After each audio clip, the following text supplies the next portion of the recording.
mounted on top of one of the other abandoned cars. An orange extension cord snaked from a teal-colored house at the end of the block. The perky noise of Regis and Kathy Lee joined the sound of the nearby traffic and the clattering trundle of the California Bay Area's subway, BART, which ran above ground next to the highway.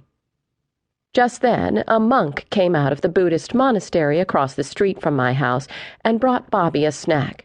The monks will feed anyone who is hungry. Next to the fountain in their courtyard, there's a giant alabaster statue of a placid-faced lady riding a dragon, Kuan Yin, the goddess of compassion. My bees love to drink from the lotus flower-filled fountain. I often watch their golden bodies zoom across 28th Street at the same height as the power lines, then swoop down behind the temple's red iron gates.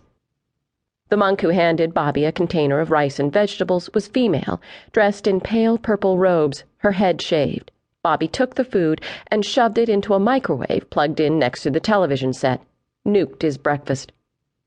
I heard the clattering sound of a shopping cart, a can scrounger, wearing a giant Chinese wicker hat and rubber gloves and carrying a pair of tongs. She opened our recycling bin and started fishing around for cans. She muttered to herself in Chinese, "Ai ya."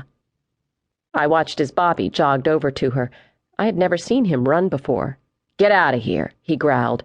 His territory. She shook her head as if to say she didn't understand and continued fishing. Bobby butted her with his belly. "I said, get," he yelled. She scurried away, pulling her cart after her. Bobby watched her retreat. Then, when she was almost around the corner, as if he felt bad, Bobby put his hands to his mouth and yelled, "I'll see you at the recycling center." Just a few blocks away, the center paid cash by the pound for metal. Chuckling to himself, Bobby glanced up at me on the deck and flashed me a mostly toothless smile. This place, this ghetto of Oakland, California, brings out the best and the worst in us. Bored of waiting around outside, I headed back inside my apartment. A fly strip dangled from the ceiling, and ripped feed bags piled up near the door. A black velour couch my boyfriend and I found in the street sagged in the corner. I guess the neighborhood brought out the best and worst in me, too. Sure, my chickens lay eggs, but the flock has spawned an occasional rooster that crowed loudly and often starting at 4 a.m. Bees do result in honey and wax and better pollination, but they have also stung people from time to time. The garden, verdant cornucopia on one hand, rodent-attracting breeding ground on the other. I flopped onto the couch and read the chalkboard tally that hung near the door. 4 chickens, 30,000 bees, approximately, 59 flies, 2 monkeys, me and my boyfriend Bill. That tally was about to change. A long-debunked scientific theory states that ontogeny recapitulates phylogeny. Basically, that meant that the order of development in an embryo indicates its evolutionary development. For example, a human embryo first looks like a fish because we evolved from fish.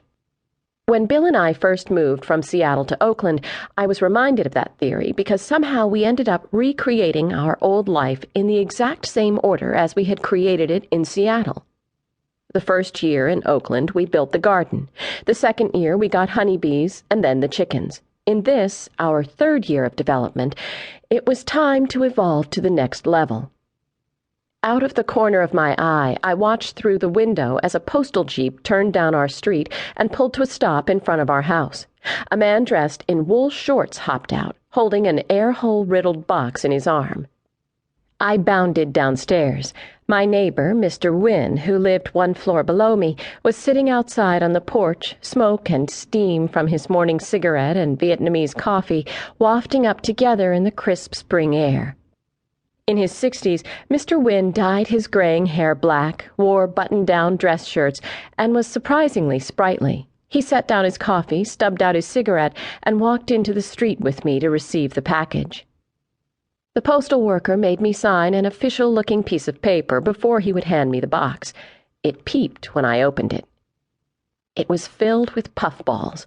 Fuzzy yellow ducklings called out desperately with their orange bills, long-necked goslings squawked, and fluffy, multicolored chicks peeped.